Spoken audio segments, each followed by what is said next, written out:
ಎಲ್ರಿಗೂ ನಮಸ್ಕಾರ.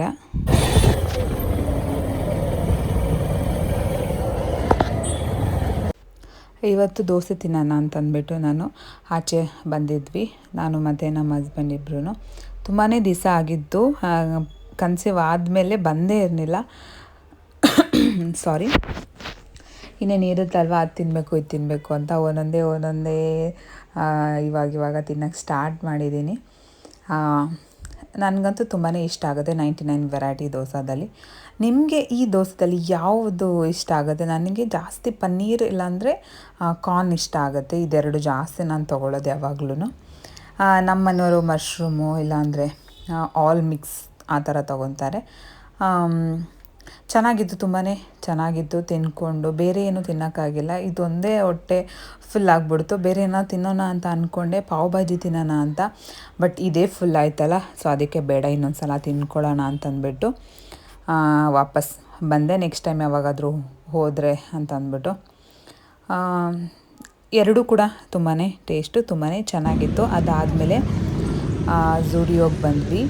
ನಮ್ಮ ಮನೆ ಹತ್ರನೇ ಝೂಡಿಯೋ ಇದೆ. ಕಲೆಕ್ಷನ್ ಏನು ಅಷ್ಟೊಂದು ಚೆನ್ನಾಗೇ ಇರಲಿಲ್ಲ. ಅಂದರೆ ಕುರ್ತಾಗಳೆಲ್ಲ ಚೆನ್ನಾಗಿತ್ತು. 399 ಇತ್ತು. ಬಟ್ ಅಂದರೆ ನಾರ್ಮಲ್ ವೆಸ್ಟರ್ನ್ ಯಾವುದೂ ಚೆನ್ನಾಗಿರಲಿಲ್ಲ. ಇತ್ತೀಚೆಗೆ ನಾನು ಚಪಾತಿ ಬೇಯಬೇಕಾದ್ರೇ ನಾನು ಆಯಿಲ್ ಅಪ್ಲೈ ಮಾಡಲ್ಲ. ತುಪ್ಪನ ಡೈರೆಕ್ಟ್ ತವಾಗೇ ಅಪ್ಲೈ ಮಾಡಲ್ಲ. ಇವಾಗ ಏನು ಮಾಡ್ತೀನಿ, ಬೇಯಿಸ್ಕೊಂಡು ಎತ್ತಿಟ್ಟಾದಮೇಲೆ ತುಪ್ಪನ ಹಾಕ್ಕೊತೀನಿ. ಅದಾದಮೇಲೆ ಮತ್ತೆ ಈವ್ನಿಂಗು ಏನಾದರೂ ಸ್ನ್ಯಾಕ್ಸ್ ಮಾಡ್ಕೊಳ್ಳೋಣ ಅಂತ ಅಂದ್ಬಿಟ್ಟು ಇವಾಗ ಓಟ್ಸಲ್ಲಿ ಒಂದು ಸ್ನ್ಯಾಕ್ಸ್ನ ಮಾಡ್ಕೊತಾ ಇದ್ದೀನಿ. ನಾನು ಕೂಡ ಫಸ್ಟ್ ಟೈಮ್ ಮಾಡ್ತಾ ಇರೋದು. ಚೆನ್ನಾಗಿ ಬರುತ್ತೋ ಏನೋ, ತಿನ್ನೋಕ್ಕಾಗುತ್ತೋ ಇಲ್ವೋ, ಯಾಕಂದರೆ ಅಭ್ಯಾಸ ಇರೋರಿಗೆ ತಿನ್ಬೋದು. ಈ ಥರ ಓಟ್ಸಲ್ಲೆಲ್ಲ ಮಾಡಿಕೊಂಡು ಅವರು ಬ್ರೇಕ್ಫಾಸ್ಟ್ಗೆ ತಿಂತಾರೆ. ಬಟ್ ನನಗಂತೂ ಇದೇ ಫಸ್ಟ್ ಟೈಮ್ ಅಲ್ವಾ, ನೋಡೋಣ, ಇಷ್ಟ ಅದೇ ಮಾಡ್ಕೊಳ್ಳೋಣ ಅಂತ ಅಂದ್ಬಿಟ್ಟು ಫಸ್ಟ್ ಇಲ್ಲಿ ಒಂದು ಲೋಟ ಅಷ್ಟು ಹಾಲನ್ನ ತೊಗೊಂಡು ಅದಕ್ಕೆ ಒಂದು 2-2.5 ಸ್ಪೂನಷ್ಟು ಓಟ್ಸ್ ಹಾಕ್ಕೊಂಡು 1 ಟೇಬಲ್ ಸ್ಪೂನಷ್ಟು ಚಿಯಾ ಸೀಡ್ನ ಹಾಕ್ಕೊಂಡು ಚೆನ್ನಾಗಿ ಸ್ವಲ್ಪ ಬೇಯಿಸ್ಕೊತೀನಿ. ಅದು ಸಾಫ್ಟ್ ಆಗಬೇಕು. ಅದು ಅಲ್ಲಿ ತನಕ ಚೆನ್ನಾಗಿ ಬೇಯಿಸ್ಕೊಂಡು ಇದಕ್ಕೆ ನೀವು ಯಾವುದೇ ಥರ ಫ್ರೂಟ್ಸ್ಗಳನ್ನ ಹಾಕ್ಕೊಬೋದು, ಡ್ರೈ ಫ್ರೂಟ್ಸು ಹಾಕ್ಕೊಬೋದು. ನಾನು ಫಸ್ಟ್ ಟೈಮ್ ಮಾಡ್ತಿರೋದ್ರಿಂದ ಚೆನ್ನಾಗಿಲ್ಲ ಅಂದರೆ ಸುಮ್ಮನೆ ಎಲ್ಲ ವೇಸ್ಟ್ ಮಾಡಬೇಕಾಗತ್ತೆ ಅಂದ್ಬಿಟ್ಟು ಇಲ್ಲಿ ನಾನು ಸ್ವಲ್ಪ ಬನಾನಾ ಹಾಕ್ಕೊತಾ ಇದ್ದೀನಿ. ಮತ್ತು ಇದಕ್ಕೆ ಸನ್ಫ್ಲವರ್ ಸೀಡ್ಸ್ನ ಹಾಕ್ಕೊಂಡು ಸ್ವಲ್ಪ ಗಾರ್ನಿಷ್ ಚೆನ್ನಾಗಿ ಕಾಣಲಿ ಅಂತ ಅಂದ್ಬಿಟ್ಟು ಮತ್ತೆ ಸ್ವಲ್ಪ ಚಿಯಾ ಸೀಡ್ನ ಹಾಕ್ತಾಯಿದ್ದೀನಿ. ಮತ್ತು ಸ್ವಲ್ಪ ಸ್ವೀಟ್ನೆಸ್ಗೆ ಹನಿನ ಹಾಕ್ಕೊತಾ ಇದ್ದೀನಿ. ಹನಿನೂ ಕೂಡ ಸ್ವಲ್ಪನೇ ಇತ್ತು, ನಾನು ನೋಡ್ಕೊಂಡೆಲ್ಲ ತಂದಿಲ್ಲ. ನೆಕ್ಸ್ಟ್ ಟೈಮ್ ತೊಗೊಳ್ಳೋಣ ಅಂತ ಅಂದ್ಬಿಟ್ಟು ಇವಾಗ ಎಷ್ಟಿದೆ ಅಷ್ಟನ್ನೇ ಹಾಕ್ತಾಯಿದ್ದೀನಿ. ಇದಕ್ಕೆ ಚಾಕೋ ಚಿಪ್ ಬರುತ್ತೆ ನೋಡಿ, ಅದನ್ನು ಕೂಡ ನೀವು ಹಾಕ್ಕೊಬೋದು. ತುಂಬಾ ಚೆನ್ನಾಗಿರುತ್ತೆ ಟೇಸ್ಟ್ಗೋಸ್ಕರ. ಅದು ಸ್ವಲ್ಪ ಸ್ವೀಟ್ನೆಸ್ ಇದ್ದರೆ ತಿನ್ಬೋದು ಅಂತ ಅಂದ್ಬಿಟ್ಟು ನಾನಿಲ್ಲಿ ಬೆಲ್ಲನ ಹಾಕ್ಕೊತಾ ಇದ್ದೀನಿ, ಬೆಲ್ಲದ ಪುಡಿನ ಹಾಕ್ಕೊತಾ ಇದ್ದೀನಿ. ನೋಡೋಣ ಇದು ಚೆನ್ನಾಗಿದೆಯಾ ಏನು ಅಂತ ಅಂದ್ಬಿಟ್ಟು. ಬಟ್ ನಿಜವಾಗ್ಲೂ ತುಂಬಾ ಚೆನ್ನಾಗಿತ್ತು. ಇದಕ್ಕೆ ಬೇರೆ ಬೇರೆ ಥರ, ಈಗ ಆ್ಯಪಲ್ ಆಗಿರಲಿ, ದಾಳಿಂಬೆ ಮತ್ತು ಸ್ವಲ್ಪ ಡ್ರೈ ಫ್ರೂಟ್ಸ್ ಎಲ್ಲ ಹಾಕ್ಕೊಂಡು ತಿಂದರೆ ತುಂಬಾ ಚೆನ್ನಾಗಿರುತ್ತೆ. ನನಗಂತೂ ಸಖತ್ ಇಷ್ಟ ಆಯಿತು. ನೆಕ್ಸ್ಟ್ ಟೈಮ್ ಕೂಡ ಬೇರೆ ಬೇರೆ ಥರ ಟ್ರೈ ಮಾಡಬೇಕು ಅಂತ ಅಂದ್ಕೊಂಡಿದ್ದೀನಿ. ನಿಮ್ಮ ಜೊತೆ ನಾನು ರೆಸಿಪಿನ ನೆಕ್ಸ್ಟು ಶೇರ್ ಮಾಡ್ಕೊತೀನಿ. ಅದಾದಮೇಲೆ ಮತ್ತೆ ಮಾರ್ನಿಂಗ್ ಇಲ್ಲಿ ನಾನು ಒಂದು ಫ್ರೈನ ಮಾಡ್ಕೊತಾ ಇದ್ದೀನಿ, ಒಂದು ಕುರ್ಮಾ ಥರ ಮಾಡ್ಕೊತಾ ಇದ್ದೀನಿ. ಇದಕ್ಕೆ ಫಸ್ಟು ಒಂದು ಕಡಾಯಿಗೆ ಸ್ವಲ್ಪ ಎಣ್ಣೆ, ಸ್ವಲ್ಪ ಈರುಳ್ಳಿ, ಬೆಳ್ಳುಳ್ಳಿ, ಶುಂಠಿ ಮತ್ತು ಸ್ವಲ್ಪ ತೆಂಗಿನಕಾಯಿ ತುರಿನ ಹಾಕಿ ಚೆನ್ನಾಗಿ ಫ್ರೈ ಮಾಡಿಕೊಂಡು ಅದಾದಮೇಲೆ ನಿಮ್ಗೆ ಎಷ್ಟು ಬೇಕಷ್ಟು, ಇಲ್ಲಿ ನಾನೊಂದು 6 ಟೊಮೆಟೊನ ತೊಗೊಂಡಿದ್ದೀನಿ. ಅದನ್ನು ಕೂಡ ಚೆನ್ನಾಗಿ ಸ್ವಲ್ಪ ಅರಿಶಿನ ಪುಡಿ, ಸ್ವಲ್ಪ ಉಪ್ಪು ಹಾಕಿ ಚೆನ್ನಾಗಿ ಬೇಯಿಸ್ಕೊಂಡು ಇದಕ್ಕೆ ಒಂದು ಸ್ವಲ್ಪ ಗೋಡಂಬಿನ ಹಾಕ್ತಾಯಿದ್ದೀನಿ. 1-2 ಫ್ಲೇವರ್ಗೋಸ್ಕರ ಏಲಕ್ಕಿ ಹಾಕಿ ಬೆಂದ ಮೇಲೆ ಚೆನ್ನಾಗಿ ನುಣ್ಣಗೆ ರುಬ್ಕೋಬೇಕಾಗುತ್ತೆ. ನುಣ್ಣಗೆ ಚೆನ್ನಾಗಿ ರುಬ್ಕೋಬೇಕು. ಅದಾದಮೇಲೆ ಅದೇ ಪಾತ್ರೆಗೆ ನಾನು ಇವಾಗ ಸ್ವಲ್ಪ ಎಣ್ಣೆ, ಸ್ವಲ್ಪ ಬೆಣ್ಣೆ, ಅದಾದಮೇಲೆ ಸ್ವಲ್ಪ ಜೀರಿಗೆ ಮತ್ತು ನಾನೇನೇನು ವೆಜಿಟೇಬಲ್ಸ್ ತೊಗೊಂಡಿದ್ದೀನಿ, ಒಂದು 3 ಥರ ತೊಗೊಂಡಿದ್ದೀನಿ, ಅದಷ್ಟು ಹಾಕಿ ಸ್ವಲ್ಪ ಸಾಲ್ಟ್ ಹಾಕಿ ಎಣ್ಣೆಲೇ ಚೆನ್ನಾಗಿ ಫ್ರೈ ಮಾಡ್ಕೋಬೇಕು. ಸ್ವಲ್ಪ ಕ್ರಂಚಿ ಥರ ಬರುತ್ತೆ. ಆವಾಗ ಗ್ರೇವಿಗೆ ತುಂಬಾ ಚೆನ್ನಾಗಿರುತ್ತೆ ಕಾಂಬಿನೇಷನ್. ಅದಕ್ಕೆ ನಾವು ಮಸಾಲ ಏನು ರುಬ್ಕೊಂಡಿದ್ದೀವೋ ಅದನ್ನು ಹಾಕಿ ಖಾರಕ್ಕೆ ಎಷ್ಟು ಬೇಕಷ್ಟು ಖಾರದ ಪುಡಿ, ಸ್ವಲ್ಪ ಧನಿಯಾ ಪುಡಿ, ಸ್ವಲ್ಪ ಗರಂ ಮಸಾಲ ಮತ್ತು ಒಂದು ಸ್ವಲ್ಪ ಸಾಲ್ಟ್ ನೋಡಿಕೊಂಡು ಹಾಕ್ಕೊಳ್ಳಿ. ನಿಜವಾಗ್ಲೂ ಸಖತ್ತಾಗಿರುತ್ತೆ. ದೋಸೆ, ಚಪಾತಿ ಮತ್ತು ನಾರ್ಮಲಾಗಿ ಗೀ ರೈಸು ಇದಕ್ಕೆಲ್ಲ ತಿನ್ಬೋದು. ತುಂಬಾ ಟೇಸ್ಟಿಯಾಗಿರುತ್ತೆ. ಮತ್ತು ಇದಕ್ಕೆ ಬೇಕಂದರೆ ಫ್ರೆಶ್ ಕ್ರೀಮ್ ಕೂಡ ನೀವು ಹಾಕ್ಕೊಬೋದು, ಇಲ್ಲಾಂದರೆ ಕಾಯಿ ಹಾಲನ್ನು ಕೂಡ ಹಾಕ್ಕೊಬೋದು. ಒಂದು ಸ್ವಲ್ಪ ಕೊತ್ತಂಬರಿ ಸೊಪ್ಪು, ಒಂದು ಸ್ವಲ್ಪ ಕರಿಬೇವು ಸೊಪ್ಪನ್ನ ಹಾಕ್ಕೊಂಡೆ. ಕಸ್ತೂರಿ ಮೇಥಿನೂ ಹಾಕ್ಕೊಬೋದು. ನನ್ನ ಹತ್ರ ಏನಿಲ್ಲ, ಸೊ ಅದಕ್ಕೆ ನಾನು ಸ್ಕಿಪ್ ಮಾಡಿಕೊಂಡೆ. ಅದಾದಮೇಲೆ ಇದ್ರ ಕಾಂಬಿನೇಷನ್ ಆಗಿ ನಾನು ಸೆಟ್ ದೋಸೆನ ಮಾಡ್ಕೊಂಡಿದ್ದೀನಿ. ನಾರ್ಮಲಾಗಿ ದೋಸೆ ಹಿಟ್ಟು ನಾನು ಆಚೆನೇ ತರಿಸ್ಕೊಂಡಿದ್ದೆ. ಅದಕ್ಕೆ ಸ್ವಲ್ಪ ಕೊತ್ತಂಬರಿ ಸೊಪ್ಪು, ಕರಿಬೇವು ಸೊಪ್ಪು, ಸ್ವಲ್ಪ ತುಪ್ಪನ ಹಾಕಿ ಎರಡೂ ಕಡೆ ನೀಟಾಗಿ ಚೆನ್ನಾಗಿ ಬೇಯಿಸ್ಕೊಂಡ್ರೆ ನಿಜವಾಗ್ಲೂ ಇಂಥ ಒಂದು ಬ್ರೇಕ್ಫಾಸ್ಟ್ ಇದ್ದರೆ ಮಸ್ತಾಗಿರುತ್ತೆ. ನಾವು ಆಚೆ ಎಲ್ಲ ಹೋಗಿ ತಿಂತೀವಿ, ಬಟ್ ಅಂದರೂ ನಾವು ಮನೇಲಿ ಮಾಡ್ಕೊಂಡು ತಿನ್ನೋದ್ರಿಂದ ತುಂಬಾ ಹೆಲ್ದಿ. ಏನು ಬೇಕಂದ್ರೂ ನಾವು ಮನೇಲೇ ಮಾಡ್ಕೊಂಡು ತಿನ್ಬೋದು, ಬಟ್ ಮಾಡ್ಕೊಳ್ಳೋ ಅಷ್ಟು ಪೇಷನ್ಸ್ ಇರಬೇಕು ಅಷ್ಟೇ. ನನಗಂತೂ ಇವತ್ತಿನ ಬ್ರೇಕ್ಫಾಸ್ಟ್ ಅಂತೂ ಸಖತ್ ಇಷ್ಟ ಆಯಿತು. ನಿಮಗೂ ಇಷ್ಟ ಆಯಿತಾ?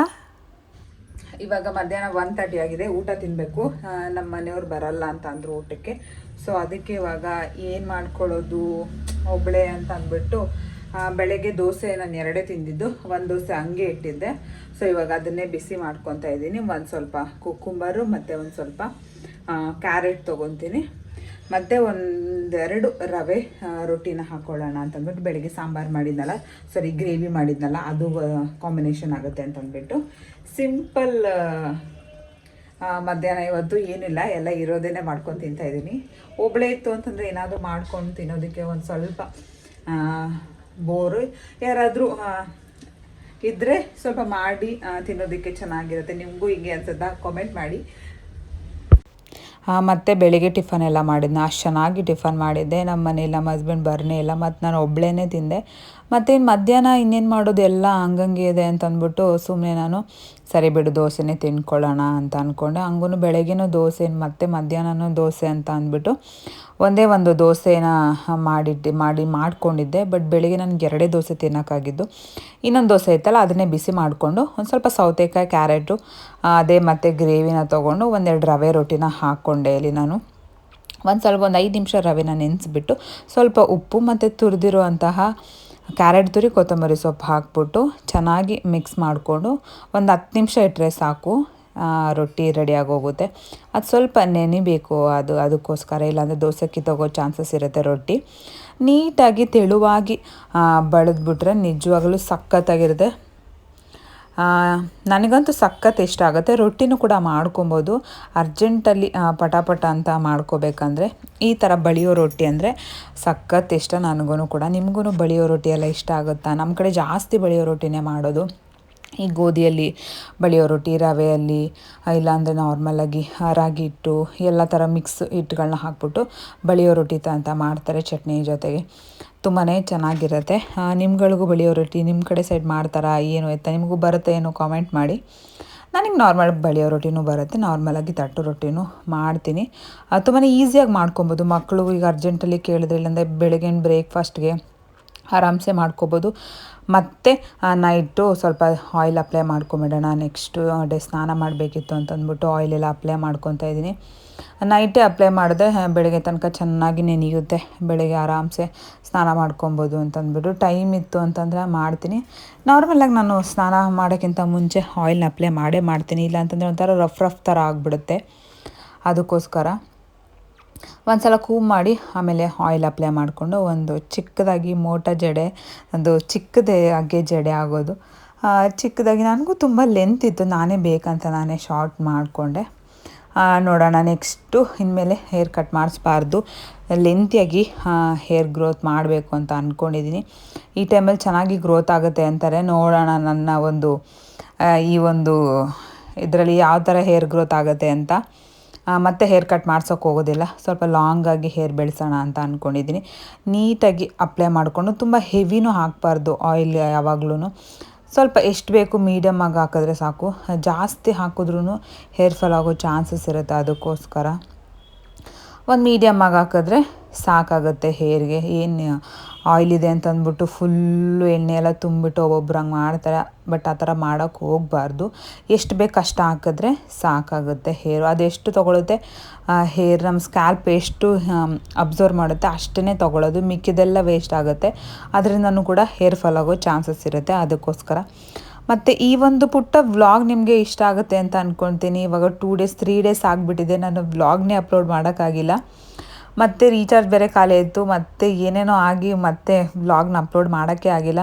ವೀಡಿಯೋಸ್ ಇದ್ರೂ ವೀಡಿಯೋಸ್ ಎಡಿಟ್ ಮಾಡಿಟ್ಟಿದ್ರೂ ಅಪ್ಲೋಡ್ ಮಾಡೋಕ್ಕಾಗಿಲ್ಲ, ಆ ಥರ ಆಗಿಬಿಡ್ತು. ಸಾರಿ. ಮತ್ತು ನೆಕ್ಸ್ಟ್ ನಾನು ಈ ಥರ ಮಾಡೋದಿಲ್ಲ. ನೀಟಾಗಿ ಅಚ್ಚುಕಟ್ಟಾಗಿ ಒಂದು ದಿವಸ ಬಿಟ್ಟು ಒಂದು ದಿವಸ ಆದ್ರೂ ನಾನು ವೀಡಿಯೋಸ್ನ ಅಪ್ಲೋಡ್ ಮಾಡಬೇಕು ಅಂತ ಅಂದ್ಕೊಂಡಿದ್ದೀನಿ. ಯಾಕಂದರೆ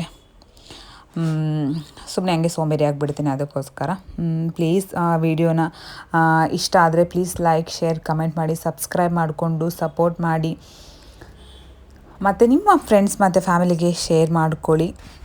ಮತ್ತು ಜಡೆ ಎಲ್ಲ ಯಾವಾಗಲೂ ಆಯಿಲ್ ಅಪ್ಲೈ ಮಾಡಿದ್ಮೇಲೆ ಜಡೆ ಹಾಕ್ಕೊಳ್ಳೋದು ತುಂಬಾ ಸೇಫು.